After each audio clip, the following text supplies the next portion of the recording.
You, John Fitzgerald Kennedy, do solemnly swear. I, John Fitzgerald Kennedy, do solemnly swear. That you will faithfully execute the office of President of the United States. That I will faithfully execute the office of President of the United States. And will, to the best of your ability. And will, to the best of my ability. Preserve, protect, and defend the Constitution of the United States. Preserve, protect, and defend the Constitution of the United States. So help you God. So help me God.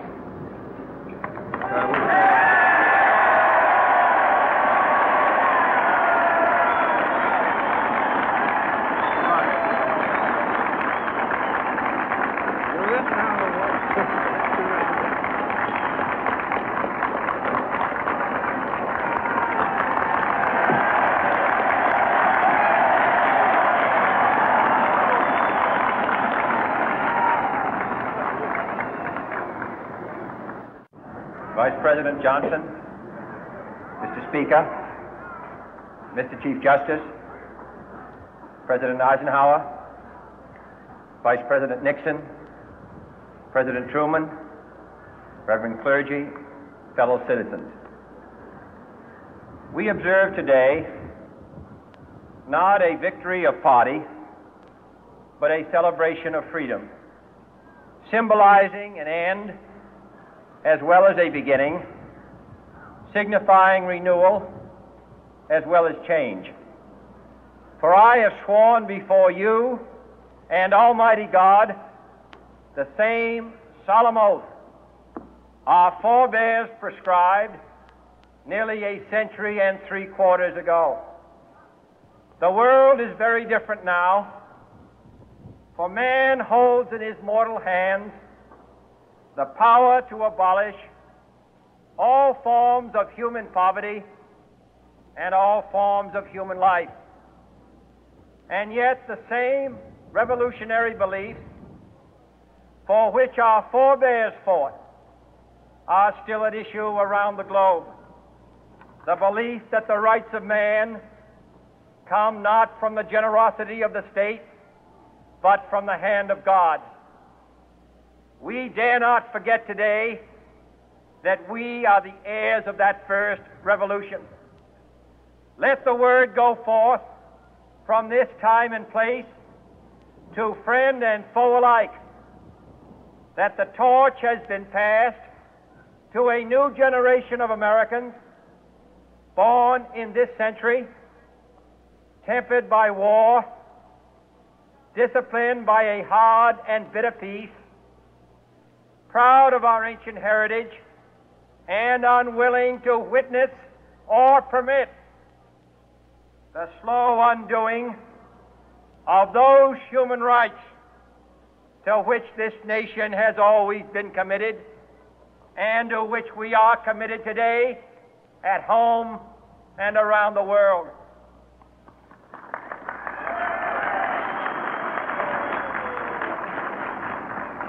Let every nation know, whether it wishes us well or ill, that we shall pay any price, bear any burden, meet any hardship, support any friend, oppose any foe to assure the survival and the success of liberty.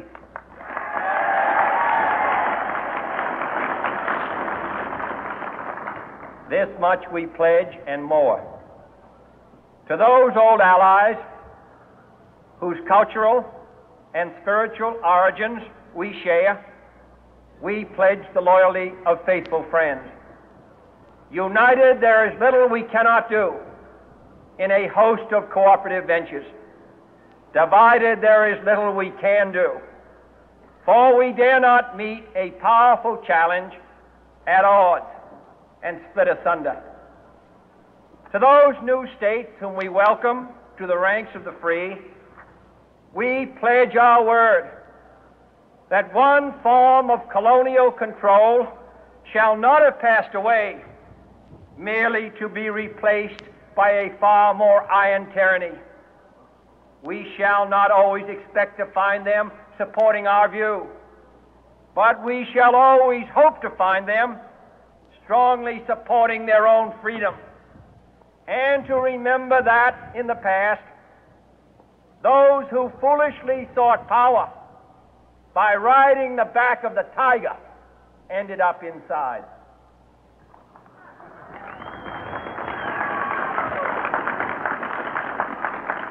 To those people in the huts and villages of half the globe struggling to break the bonds of mass misery, we pledge our best efforts to help them help themselves for whatever period is required, not because the communists may be doing it, not because we seek their votes, but because it is right.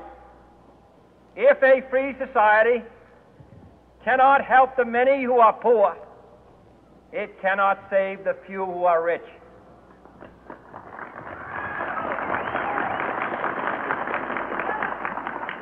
To our sister republics south of our border, we offer a special pledge to convert our good words into good deeds, in a new alliance for progress, to assist free men and free governments in casting off the chains of poverty. But this peaceful revolution of hope cannot become the prey of hostile powers. Let all our neighbors know that we shall join with them to oppose aggression or subversion anywhere in the Americas. And let every other power know that this hemisphere intends to remain the master of its own house.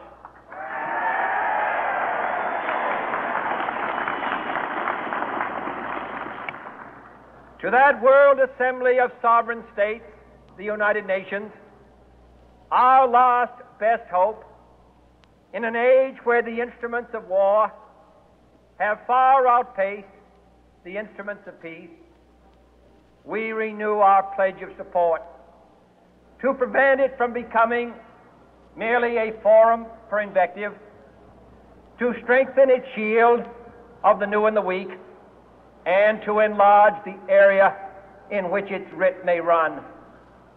Finally, to those nations who would make themselves our adversary, we offer not a pledge, but a request that both sides begin anew the quest for peace.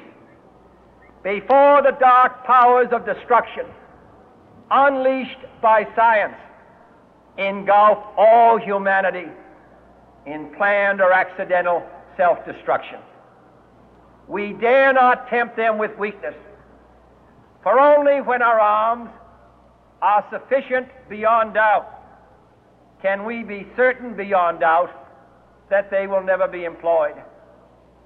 But neither can two great and powerful groups of nations take comfort from our present course, both sides overburdened by the cost of modern weapons, both rightly alarmed by the steady spread of the deadly atom, yet both racing to alter that uncertain balance of terror that stays the hand of mankind's final war.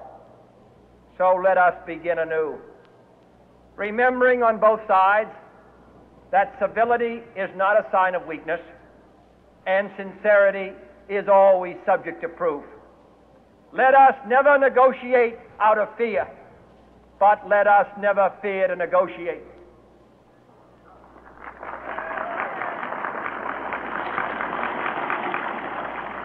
Let both sides explore what problems unite us, instead of belaboring those problems which divide us.